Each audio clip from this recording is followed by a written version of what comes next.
In a recent development, the Hynniewtrep Youth Council HYC, under the leadership of President Roy Kupar Synrem, has approached Deputy Chief Minister Prestone Tynsong to address the issue of illegal settlement on land belonging to the Cantonment Board in Shillong. The council is concerned about the proliferation of illegal and antisocial activities in the area due to unauthorized occupation by individuals from various parts of the country and beyond.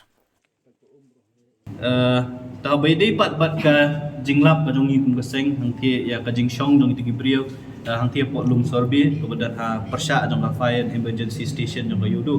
amanta ka singi la yo ban ya keren bat udip TCM ban air ko jing tho u ban hakani ke meeting ke belalong menta DC jong ka East Kasil su la don lang ka meeting nomor ba udip TCM la pentip yo DC jong ka East Kasil ban ya don lang rengkat kani ka jingdawa jong ka seng kalong beda ka basai kabaningkong gila bakini gibriu giba syong basa akni ka jaka kini gibriu kibam don jingshania lani kibam ngimtip ya ka jingwan ka jongki na ai kiwan sha ai gilet kabar kalong ba ngiyo jingtip bakani ka jaka ka basyong basa angti ka de ka jaka ka bapenmi ya shibun ki kam snip ki kam runa kumjur ki kam khai drugs ba ferofer kabalai ka bangila pa ka jaka to kasingi kalong ba ka don gwi ka business ka ba way na anut gibriu gile ka badi ki scrap kum ka jingtip ka jongi kalong ba kitu ki try ki balik scrap ki penon kami ki gibriu pat ki basa to ka jaka ti nilawan ya kendu menta ya u deputy CM bandawa ba sarkar ka de bensim kam ngimtip manu belong try ki ka jaka kat kum ka jingtip ka jongi yong ba ka don ka jingile kis ka cantonment ka kam don ki private parties ki ba kam re ka jinglong concern ka jongi ka de bakini gibriu ki ba syong basa bi an bat ki bala pen kala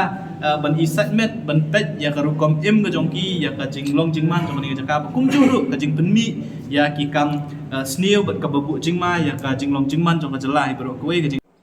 After meeting with the Deputy Chief Minister and the Deputy Commissioner of East Khasi Hills, Roy Kupar Synrem announced that a memorandum has been submitted urging for immediate action. The state government has proposed a meeting between the district administration, the police and the Cantonment Board management to discuss strategies for resolving the issue. He also emphasized that the HYC prioritizes the safety and security of the local community and is determined to see the eviction of illegal settlers if the authorities fail to address the matter promptly. The council remains steadfast in its commitment to ensuring the lawful use of land and preserving the well-being of residents in the area. This situation underscores the need for collaborative efforts to tackle the challenges posed by illegal occupation and associated activities.